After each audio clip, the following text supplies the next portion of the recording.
the digital world we live in, and just with all the advancements in technology that's happened, it's made it harder and harder to carve out time to rest and to stop and honestly be human and do the things that are most core to who we are as humans. Because we have, email on our phone and we're pinged by notifications constantly. So it's really hard these days to pull back from it so that we can do things that refresh us and restore us so that we can work better in the coming week. And so I think Sabbath as a spiritual practice is a way that we can kind of put those technologies in their proper place and create some boundaries that help us be healthy. Because I think that constant being on creates a lot of the stress, a lot of the burnout that many people experience. And Sabbath can be a practice that counteracts a lot of that.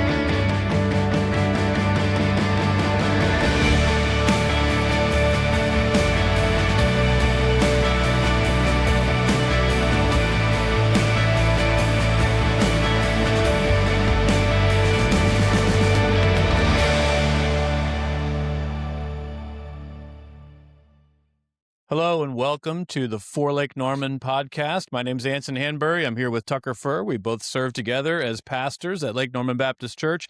We do this podcast as part of our mission and vision to bring healing, connection, and purpose to people all around Lake Norman through the love of Jesus. And we think those things happen, healing, connection, purpose, in all sorts of different ways, sometimes through just thinking a little bit differently about the way we live our lives and the relationship God wants to have with us. And so we talk about things related to the sermon series that we're preaching at our church at any given time. And so that's what we're doing today. We're in a sermon series we just kicked off a couple of weeks ago called New Toys, Old Stories, where we're looking for ancient wisdom for modern technology. I kicked it off a couple weeks ago. Tucker preached this past Sunday, and so we're gonna look to Tucker to guide our conversation today, and we're gonna do something a little bit different instead of kind of diving deeper into the sermon topic. So I don't want to steal your thunder, but you're good. Tucker tackled AI, which I was glad he did because that's the giant elephant of technology right now, and offered some really good wisdom, some really helpful stuff. I appreciated it, Tucker. I think everybody did this past Sunday. And went to the story of the Tower of Babel from Genesis 11 and drew some parallels and some principles there that we could learn from. But instead of going deeper into that topic, we're going to kind of do something a little bit different this week and in coming weeks to say, all right, let's look at what we can do to actually resist some of the pulls of the technologies in our world that can just kind of take over. So what can we do? And we're going to talk about some of those practices in just a little bit. But before we dive into that, though, if you're watching this, you won't see it if you're listening. Maybe you can just feel it from Tucker if you're listening. But he's got his Hurricanes hat on, and he's celebrating the Stanley Cup win. We're all celebrating. Some of us more than others. Some of us were invested more than others. But yes, you got your moment. Brag a little bit on the Hurricanes, Tucker. Yeah. So I mean, we talked for multiple weeks about how I didn't want to talk about what was going on with the Stanley Cup playoffs on the podcast because I was like, I don't want to jinx it. I don't want to, They would have had a great win, and he's dying to talk about it. Yeah. He's like, nope. But because specifically the Stanley Cup series was just crazy. I mean, the games were so good, and I wanted to talk about it so bad, but I didn't want to jinx anything. Yeah. So now we're on the other side of it. They've had their championship parade. Nice. I've bought a lot of Stanley Cup memorabilia stuff because, this is the first. So Tennessee won national championship in baseball a couple years ago, but I'm just not a huge baseball guy. Like I was Yeah. happy about that Yeah. championship Sure. and excited, but this is the first time in my lifetime where a team that I love in a sport that I care about and really enjoy has won a championship. So it's like Oh, wow. a it's been awesome. Yeah. So I'm super excited about it. Yeah. Nice. It was really cool. It was cool to see them finally get over the hump too, because they've gone to the playoffs like 8 years in a row. They've been to the Eastern Conference Final multiple times. And then they finally broke past that Mm-hmm. and ended up winning the cup, which is Chipping pretty away cool. at it. Yeah. Finally got it. Mm-hmm. So on Sunday, Tucker showed a picture that he got AI to create for him. So a chat GPT photo of Tucker hoisting the Stanley Cup Yeah. in his Hurricane sweater and Yeah. looked authentic. You would think that You you would were in think the room with the cup. I know. Yeah, we were watching it in Hilton Head on our family beach trip. So Yeah.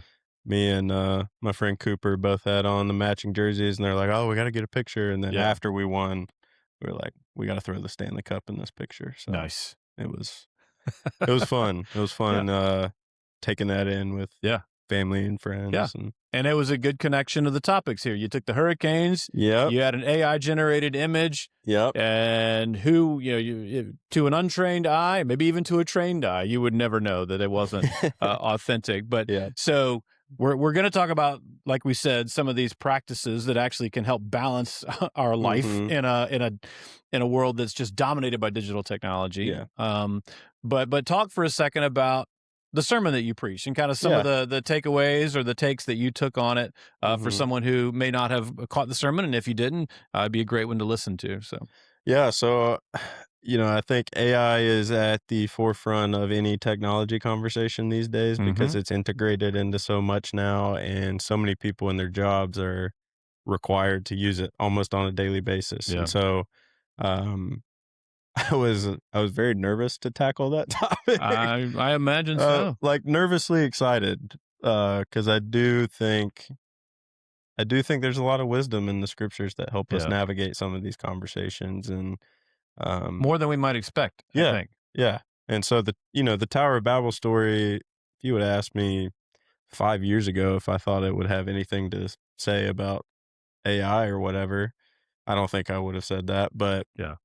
the two main things that God is addressing in that passage is humans' arrogance and their desire to take the place of God and be on the throne instead of him, and then also their rebellion against what the purpose he had given them, which is to fill the earth and care for it and steward all of the things that God's created, and Mm-hmm. to rule in a way that is in this caring role for the world that God's created. And when they build the tower and they decide to build the city, they stop moving eastward and expanding God's blessing out. They are, building walls to keep themselves in and self-protect, and they're elevating their own people, their own tribe and group. And Mm-hmm. so it just, after digging into that passage, two kind of clear applications got brought out for me, at least, of with AI, like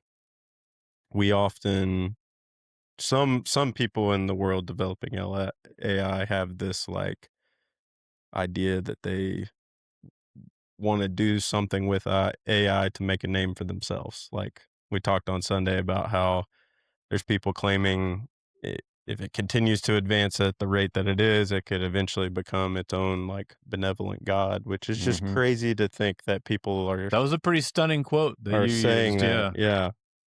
And then John Lennox also pointed out that there's currently groups that worship AI, even though like Yeah. it's not even to the level of what they're saying it's going to Right. be currently. And but then you also have like AI behind our social media algorithms that I think everyone recognizes. Well, maybe not everyone, but you don't have to look far, or I mean, you just have to turn on the news to realize that like everything's tribal now. It's like Mm-hmm. us versus them almost all Yeah. the time. And you're pulled towards one group or one way of thinking, and then all you're seeing is that, and you're taught to hate the Yeah. whatever the other side of the aisle is. And I think that's rampant in our culture now, and that's part of what was happening in that story. Yeah. So it And you're saying, I think you made the point, AI and the algorithms feed that tribalism yeah, yeah, because it curates things that we yeah, read and watch yeah, whenever we scroll. yep. Because Yeah, the business model that a lot of these social media companies use is they make money off of advertising revenue. The more that they can only make money off of ads for your attention on the screen being there. So it's yeah, only going to show you things that keep your attention on the screen. It's yeah, not asking what is good for you or what's best for you. It's only yeah, asking what is going to keep you here the yeah. longest. So, um, and that's what the algorithms are trained to do. And so, yeah, it mainly shows you things you already agree with. You kind of have to intentionally seek out opposing perspectives if Mhm. you want that. Um, and it rewards, unfortunately, like highly emotive, controversial content because that's what gets the most engagement, which is what tells the algorithm, hey, this is keeping people's attention, so you need to keep showing it Yeah, because it gets more clicks, more comments, more shares. And so it's the posts that are driving like fear, anxiety, um, anger. Those are the ones that get picked up and yeah, pushed the most, more so than a moderate, yeah, nuanced post because that's what the algorithm's trained to do. right, But we need to realize that that's shaping us in a certain type of way, right. and we need to understand that that's how the algorithms work because if we just fall into that, then yeah, it's just going to be bad for our society as a whole, but specifically as Christians, it's going to lead us to do something contrary to the purpose that God has given us. Right, which gets to that framework that you and I have both now used, that if we rely on technology without question, Yeah, without, without any without any boundaries. guardrails, Yeah. yeah, and we're just passive about it, it can take us down a path that's not good for us or anybody. But you also made the point in the sermon, and I think it was well made, that and we'll make it continually through the series, there's an upside Mhm. to nearly all of it. Yeah. And I like the point that you made of, hey, if AI can make us more efficient in our work, and get some things done that may have taken us a lot more time and energy in the past, Mhm. and then we use that newly created margin not to just passively consume, but to Mhm. actually be intentional with the core purpose of life that God gave us, to love God and love others. So if we can use these tools to create Mhm. margin for who we were created to be, then hey, that's a win. Yeah. And let's go after that, which I think leads to what we want to talk about Yeah. today, and that is kind of cultivating our spirit. The Mhm. we're spiritual beings, Mhm. cultivating that relationship with God, and that relationship with others that's healing and life giving, and can bring some Mhm. balance. Yeah. Star Wars analogies come out pretty free. Some balance to the force. Balance to the force, yes. Yeah, because I think and that's what you and I talked about we wanted to do with the podcast is, you know, a lot of what we talked about on Sunday was just kinda like, "All right, let's think deeply and have gain Hmm. some wisdom about how to navigate AI." But on a what I think we wanna do here is get really practical and say, well, what are consistent rhythms and habits and practices we can build in that are more proactive instead of Hmm. reactive to the technologies coming out? And so, part of we talk about like setting boundaries with technology. I think boundaries is the perfect word to segue into the practice for today, which Hmm. is the practice of Sabbath. And we want to talk about over the next several weeks core practices and habits that Jesus lived out that we see in his life and his ministry that are super vital and important for us and in fulfilling that purpose we were created for, to love God and love Hmm. neighbor and to be formed more and more into the likeness of Christ. And so Sabbath is one way that literally we're setting boundaries on our week Yeah. that help us push back against some of the negative pulls that technology can have, and ways that it's deforming us and Hmm. uh, yeah, misshaping who we're supposed to be. And so if you're unfamiliar, Sabbath was a practice for the Jews for, I mean, years and years and years and years All and of Jewish years. Yeah, history. all of Jewish history. And it's founded in, God created in 6 days and rested on the seventh. And so it flows out of who God is. And because we're created in the image of God, he gave Sabbath to us as a gift. That's a consistent theme in scripture, is that Sabbath was a gift for his people, not something that was like Right. a burden that they were supposed to carry. And so Jesus comes along and he actually does a lot of counterintuitive things with the Sabbath that actually makes a lot of the Jewish leaders at the time mad, like performing healings and um, things like that on the Sabbath. But one of his responses to them is that Sabbath was made for man, not man for the Sabbath. And Hmm. so I just reflected on that a lot over the past couple years of my life, because I never had a practice of Sabbath growing up or anything. Um, and I've found that to be true. Like, when I practice Sabbath, I feel like I'm a better I'm Yeah. in a better place as a human versus when I don't. Yeah. Um, and I don't feel like guilt if there's a weekend that we don't get to it, or shame or anything like that. It's just I missed out on an opportunity to be better this Yeah. week by, not doing it. So for those who are new to the idea of a Sabbath, like what what are the things that we think about that like make a Sabbath a Sabbath? Mhm. And I go all the way back to, okay, it's a weekly, it's based on a weekly rhythm, 7 days Mhm. in a week, Mhm. and so there's a 24-hour period Yeah. that we do something different than Mhm. the other 6 days. Yeah. So what do we do different on a Sabbath than we do the other 6 days of the week?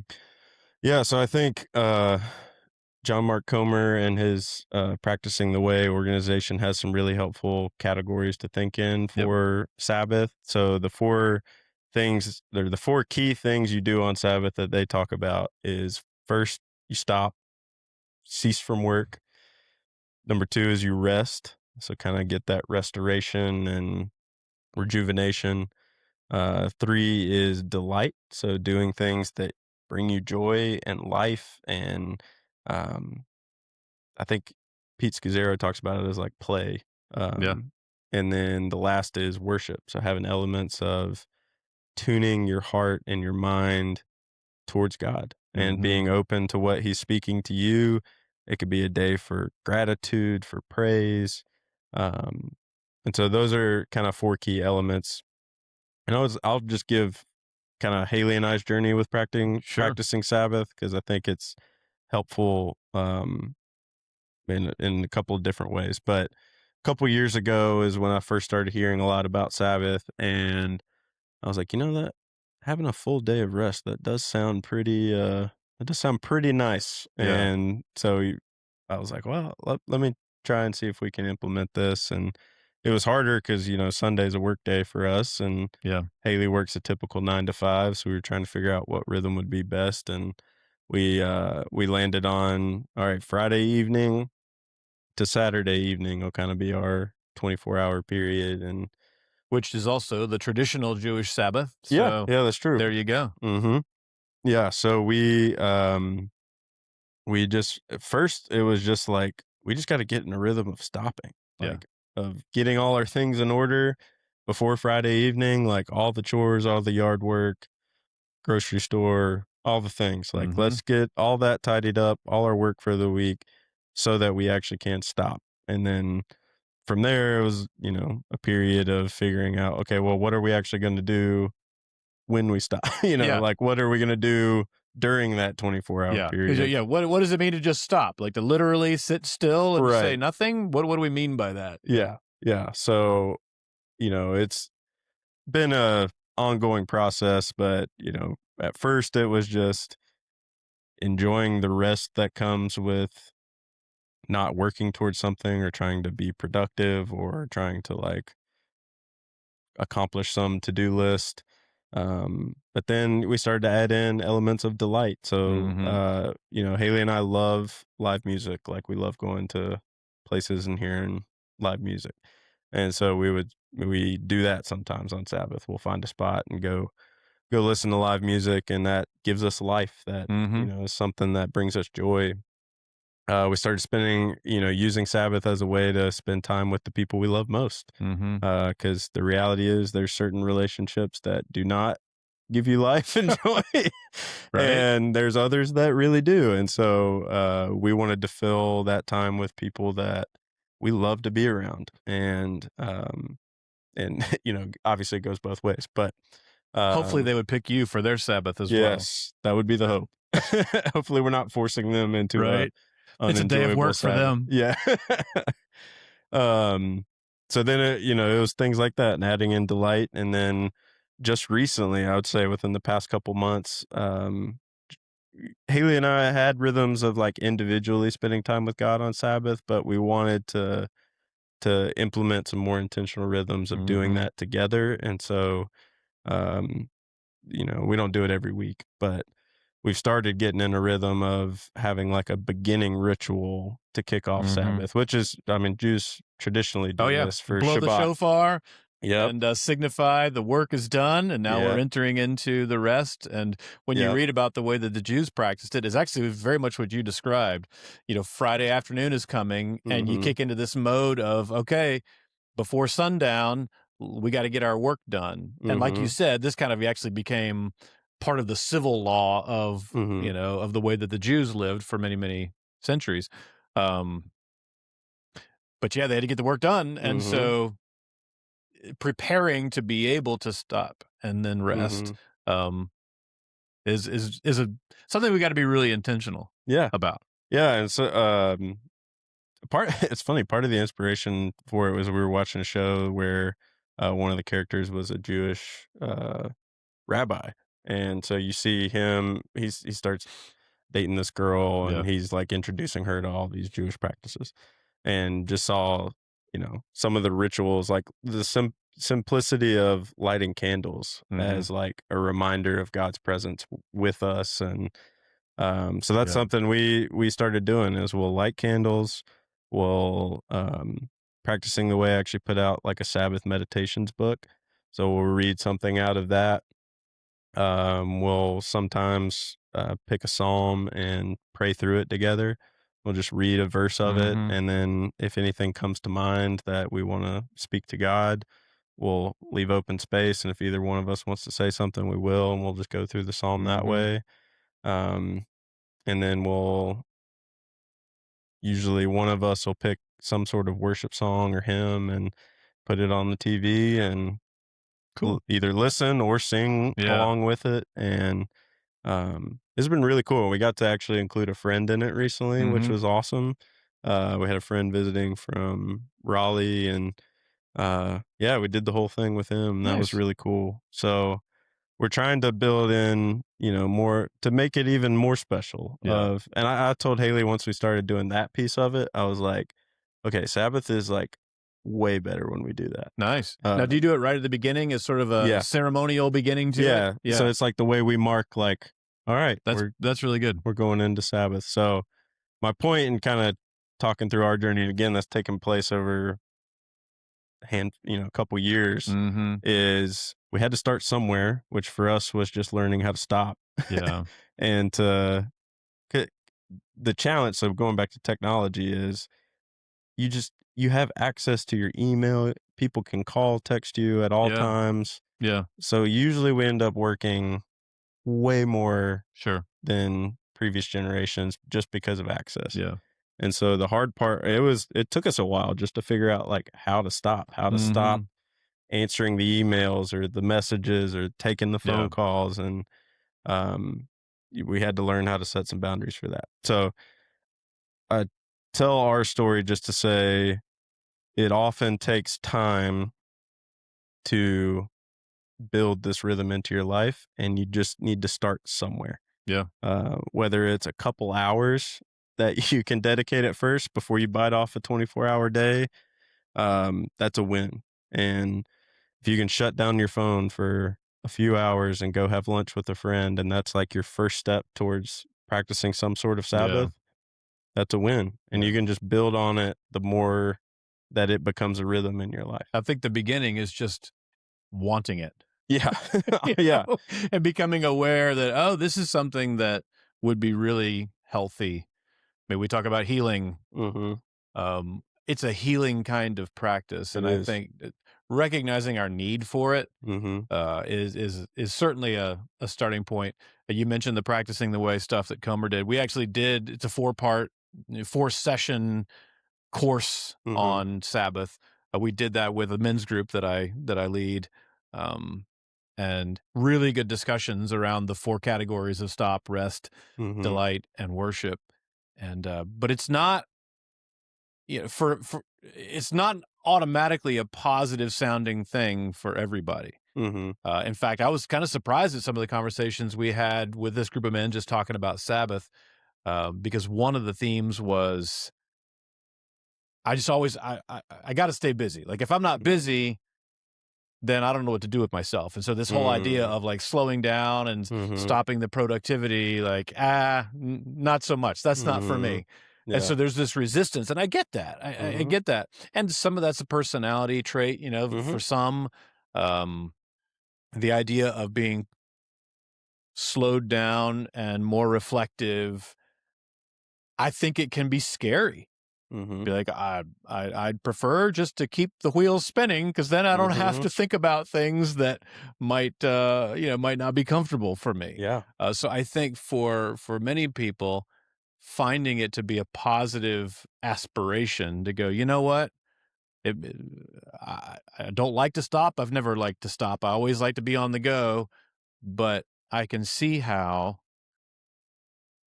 just passively Mhm. never stopping ultimately is not going to be a good thing for me. I Mhm. mean, for one, we've already talked about just the digital technologist world. I mean, that's a wave that we can ride forever, Mhm. and when we don't ever stop, it does.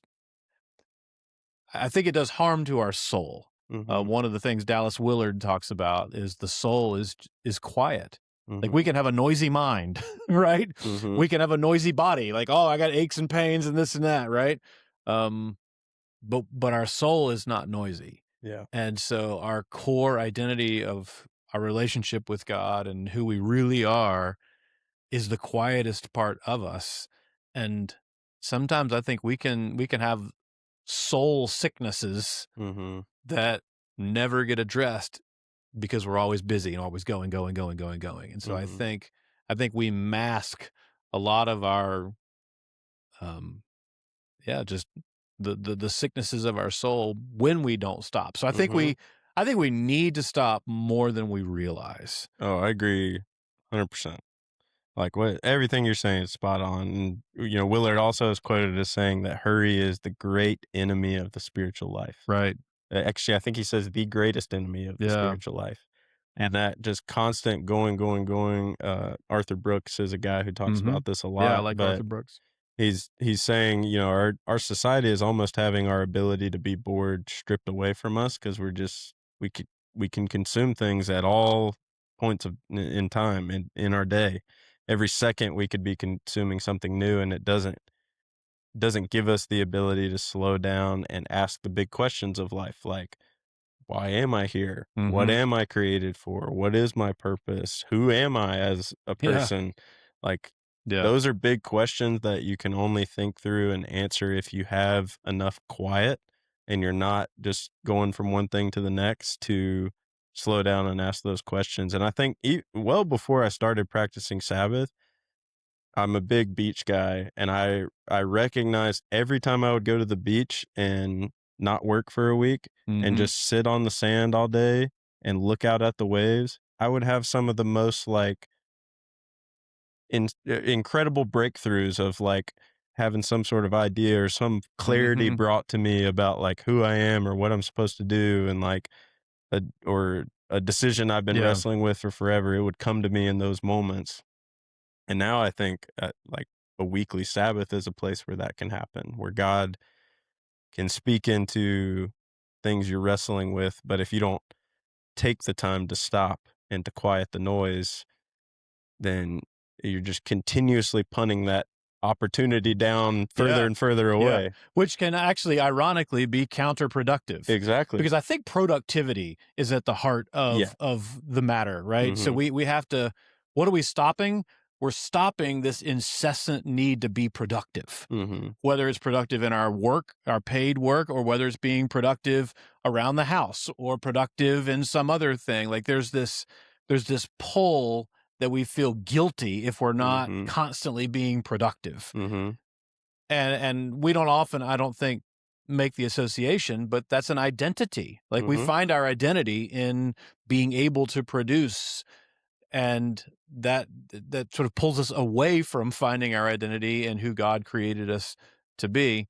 And so, yeah, I love that idea that, you've been thinking about something, trying to find a breakthrough, Mhm. what's the aha Mhm. in whatever it might be in a work category or something like Yeah. this. But what it takes is actually stopping, Mhm. and when you finally stop chasing it down, it comes to you. Mhm. And I think it's Robert Mulholland, a book called The Gift of Being Yourself.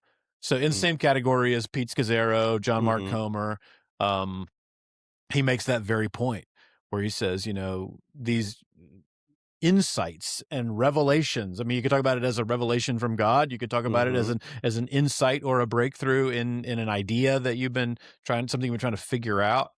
And he says, exactly what you just described. When we stop and we quit forcing it Mhm. is when a lot of those things kind of relax. And I think there's a parallel even in the physical world. I mean, I think Mhm. that's some of the concepts around like some physical therapy and body treatments where when your muscles are all tensed up and you're like forcing something, you're not going to find healing. Mhm. It's the reason we like to go get massages. It's like, Mhm. okay, loosen up the muscles Mhm. so that the blood can flow and healing can happen. And I think the same is true with our desire for productivity. It's like we're mentally and emotionally wound up so tight all the Mhm. time that the blood flow is constricted, Mhm. and we've got to find a way to kind of let it go. But you're right. I mean, it's hard to do. You talk about a couple of years Mhm. of innovating when Sabbath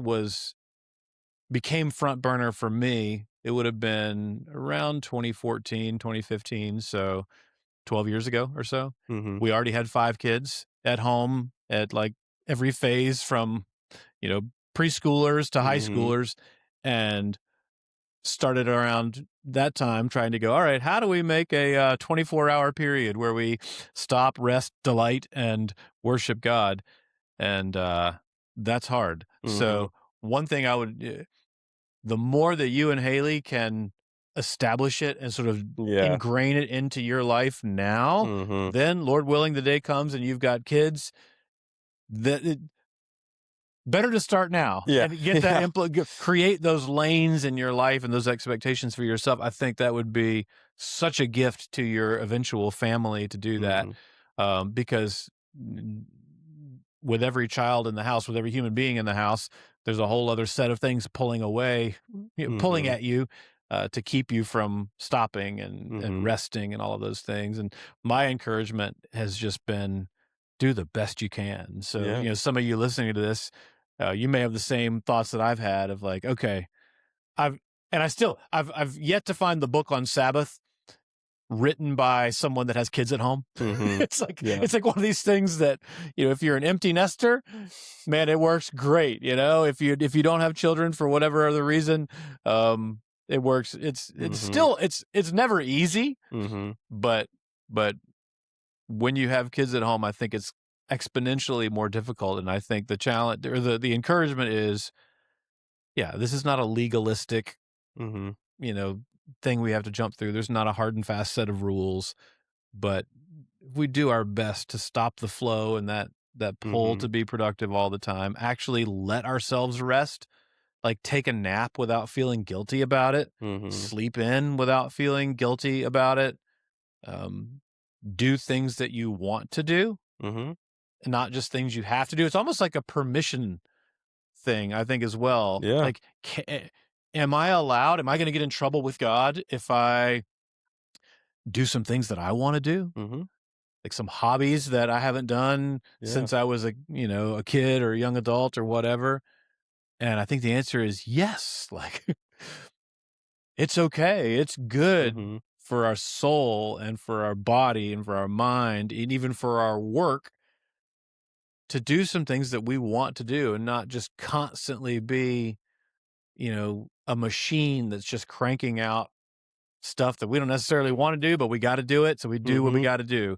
And yeah, and there's so much of life that is that way. Like you do just have to do what you have to do. Mm-hmm. And there's 6 days of the week where we got to do what we have to do. Mm-hmm. Like it's not, God didn't give us 6 days of Sabbath and 1 day of work. No, Yeah. 6 days of work. And I think work is a good thing. It's a whole other conversation. We do need to be productive in a lot of different ways. But we're not created to be productivity Mm-hmm. machines. And so whatever stage of life we're at, I think just giving it a go and attempting to Mm-hmm. do some of these things and move toward a place where yeah, we do appreciate the nature of God in the things around Mm-hmm. us. Yeah. Yeah. I totally recognize, like, Haley and I are very privileged that, No, good for you. I mean, Yeah. I don't say that to Yeah. Yeah. throw No. shade on you or No. anything. No. I'm saying No. I think it's an excellent. I think you're at the right phase of Yeah. life to build this in as a core practice in your home, Mm-hmm. and then fight to keep it when Yeah. it gets harder and harder, And that and it was will get harder and harder. Yeah, and that was actually our hope is, like, if we don't do this now, Uh-uh. like, Yeah. I don't know what that's gonna be like, Yeah. and I feel I hear it a lot, not just from you, but from, guys at the church I meet with. They work their tails off all week, and then with whatever free time they have, they wanna be a good husband Mm-hmm. and a good father, and so it's like there's not much left for them to fill their cup back Yeah. up, is what I hear from a lot of guys. They feel like, okay, well, I gotta do really good at my job. Mm-hmm. I gotta be a good dad, so I need to be present with my kids. So any of my free time, I need to spend it with them and my wife, so I can be a good Mm-hmm. husband. And then there's just like nothing left over. Mm-hmm. But I actually think that's where Sabbath can be what we see it as in Scripture. It can be a gift because it's like, Mm-hmm. okay, if you don't have time to hang out with people where you can let your guard down, that you enjoy being around, where Mm-hmm. you can share openly with one another, where you can confess sin, share about what you're struggling, what's going Mm-hmm. great in your life, Mm-hmm. the highs and the lows. If you don't have time for that, what better time than a 24-hour period set apart where you can get together with Yeah. some friends and their kid, other families, Yeah. have your kids play together, and you guys get some time to just talk and enjoy each other's company and fill your cup back up. Yeah. I think a lot of times we try and fit it in a calendar that's just Yeah. oversaturated. And if Sabbath can become a place where we can carve out the things that matter most and the things that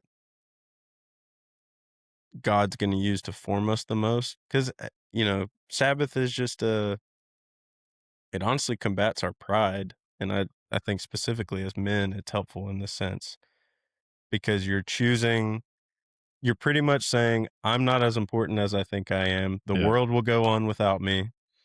I can Yeah. I can stop for today Mm-hmm. because God's ultimately the one in control, not me.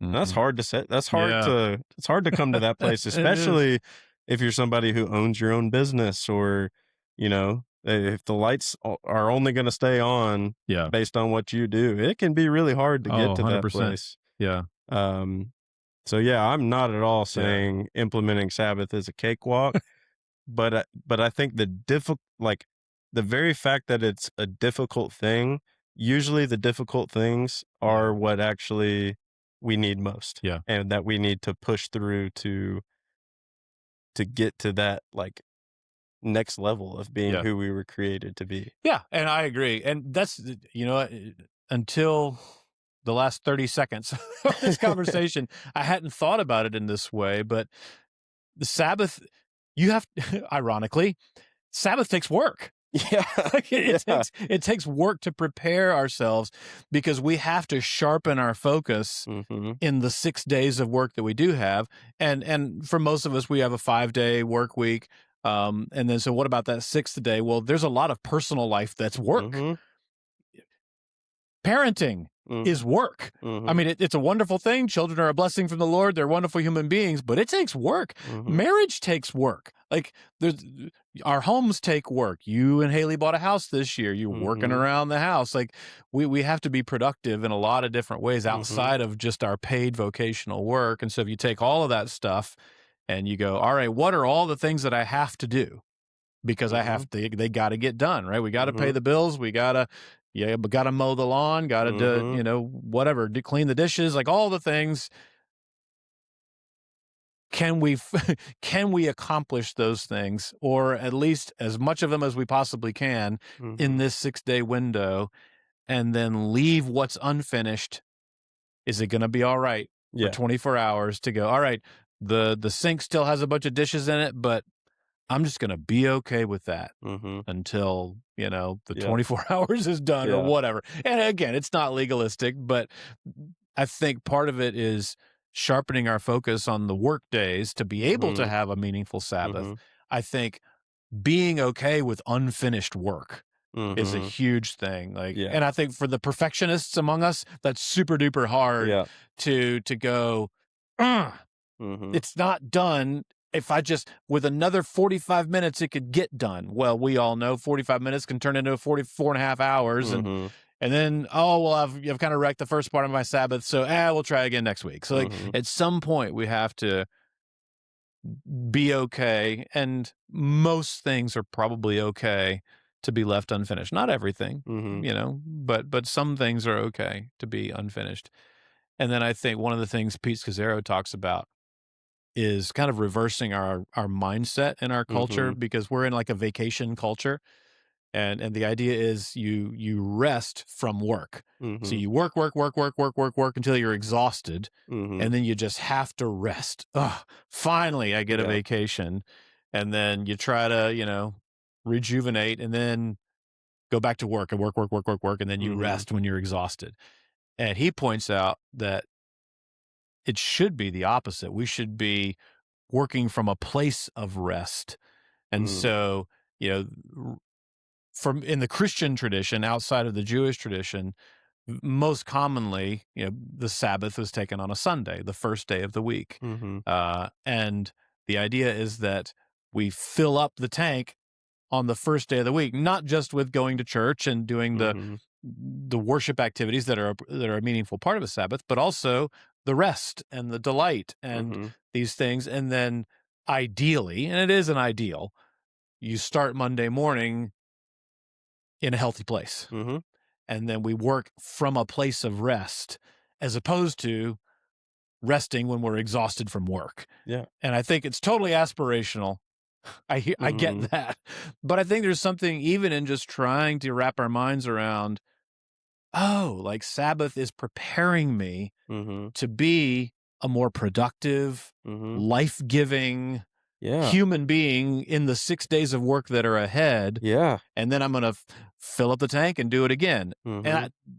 that has a whole different feel than, "Let me grind it out for 6 days and, Mhm. try to get to the end and then collapse in exhaustion for my day of rest." Mhm. If we can invert those things, but it's completely countercultural Mhm. to the way that we live and that we're programmed to live in the West. Yeah. Yeah. I've heard a guy in our church say that, Sundays for him, like, that's like pulling in for a pit stop Yeah. and, church in the morning and then they do like a family dinner in the evening and, um, he talks about it that way. He's like, "Man, I get beat up at work all week Yeah. and that's what I need that for Yeah. is almost like a pit stop." And I think one key piece of this, since our series is on technology, is I do think to practice Sabbath well, we need to resist the urge to just fill the time of rest with consuming stuff on screens Yeah. because that really is not truly restful. Um, Right, just in terms of just the synapses in your exactly. brain, Yeah, yeah. what it's doing to your brain, what it's doing to your body, it it isn't providing what we think it is. Now, Mhm. I don't think it's wrong on Sabbath. Like if you and your family want to sit down and enjoy a movie together, I don't think there's any issue with that. But if you're resting and spending 4 or 5 hours a day on some form of screen during that 24-hour, I mean, you only got 24 hours, Yeah, you know? yeah. And 8 or 9 of that's gonna be sleeping, so, Right. you Yeah, only you 12 only hours. have so Yeah, much time to spend on your yeah. Sabbath, so let's not do it with things that are old. Like, it's not gonna add any value or Mhm. rejuvenate us in the way that to prepare us for a week, as opposed to coming in just Right. exhausted, and so I think Sabbath can be a way we set some boundaries with technology that actually gives us a healthier relationship with technology the other 6 days. Mhm. So like shutting your I mean, how long has it been since you just shut your phone off Right, and just not touched it for an extended period of time? And right. I'm not asking you to answer that, but Yeah. I just wanna It's throw been a that long question time, been a out long time. Yeah, for people to consider, and it's probably been a long time for me too, but there's Sabbath can be an opportunity for us to take some intentional steps that give us a healthier relationship with technology through the rest of the week yeah, and kind of reorient our relationship with it to its proper place. yeah, Um, so yeah, I think Sabbath, and Comer would say this, is one of the practices that our society and culture might need most in yeah, our current moment. Um, Not that all of humanity hasn't needed it throughout human history, but just the unique challenges and pressures that we're seeing in today's world make Sabbath even more important in some yeah. ways now than it has been in the Yeah, I past. think that's true, and you make a good point with technology because it can be just it's pervasive, Mhm. everywhere. And one of the intentional choices, you're right, I think, is to say let's limit the screen time of whatever's on the screen Mhm. to give us a rest, to give our brain literally a break Mhm. from consuming all the images and everything else. Um, So I think that's a good. I think it's a good tie back in. One last thing I would say, if people are, as we think about like, okay, when would a Sabbath be? Right? You talk about you and Haley. It's Friday evening to Saturday evening, which is Mhm. the traditional ancient Jewish Mhm. Sabbath. So like our Jewish friends, that's why they Mhm. have synagogue on Saturdays, and Mhm. that's their day of worship. In the Christian tradition, more often than not, it's on Sunday, and that kind of just makes sense in our context. Most people are working Monday through Friday. You got Saturday, which is Mhm. mow the lawn, do the things, all the like personal work, and then Sunday is the day of rest, Mhm. church day. Hopefully, like I like the pit stop idea that you Mhm. articulated of the friend of yours. For me, so I'm preaching, you Mhm. know, most Sundays. And so for me, Saturday is never going to be, not only is Sunday not going to be restful, Mhm. Saturday is not going to be restful Yeah, because I was because 'cause you're just, oh, thinking. yeah, I'm just Yeah. constantly thinking, preparing. So like it's a Saturday's a weird day for me because it's kind of the personal work day because we spend a lot of time in the yard, spend a lot of time, Mhm. running around doing the different things. When the kids were younger, it was going to soccer fields and baseball games and all the things. And at the same time, kind of mulling over, okay, what I'm going to be preaching on Sunday morning. And so Saturday's anything but restful for me. So for me, it's Sunday night to Monday night Mhm. and have the flexibility to, I mean, you know this, I'm not in the office on Mondays. Most people are, but for me, and it actually took some doing emotionally to give myself permission Mhm. to not be in the office on Monday, because that's really the only day of the week for me that I can turn off the switch. Mhm. It's the furthest from the next Sunday, and that's unique to my role. And other people have different jobs, and I would say people we all need the freedom to kind of Yeah. evaluate our weekly Mhm. rhythms and let's not pick the day that's the hardest. Yeah. Let's pick the day that's the most conducive, it's the least demanding naturally, and try to build around that. Mm-hmm. And it's still hard. And I mean, we're recording this podcast on a Monday, so Mm-hmm. there are exceptions to the Right. rule. Yeah. I mean, there's always exceptions to the rule, but as much as we can, find that seam in the week that's the most Mm-hmm. natural time to build on, and build a Sabbath around that, and then come back to Mm-hmm. the four things that you talked about at the beginning.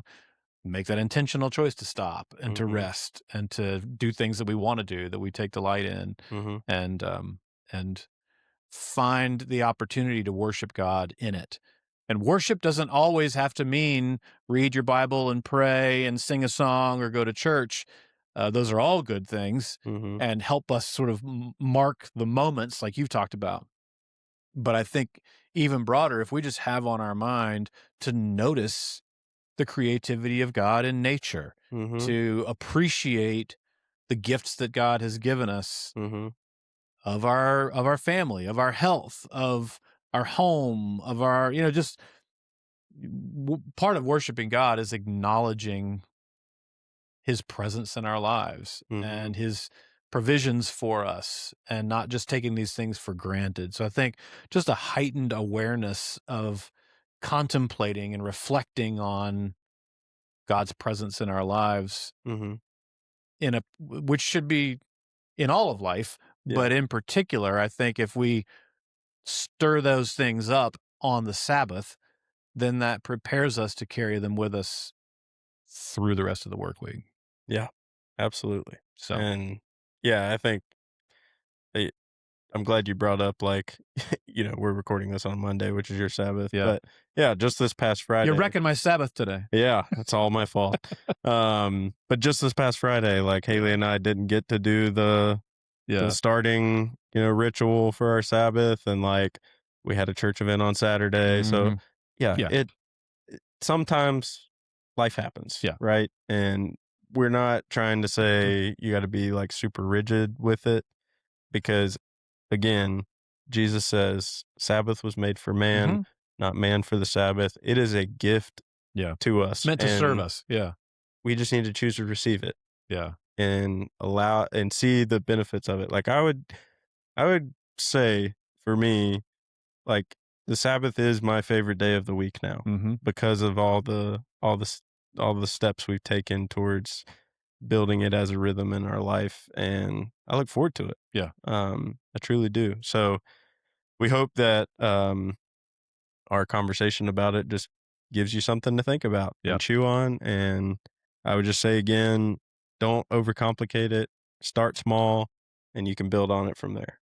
I think that's a great way to close it out, Tucker. Mm-hmm. And I appreciate you bringing this whole idea of cultivating these kind of practices as we think about technology and the digital age that we live in. And I think it's a form of ancient wisdom. So Mm-hmm. I think that's good. And may we find healing and connection and purpose as we practice the Sabbath, Yeah. and apply that wisdom to the world that we live in. Hope this has been helpful.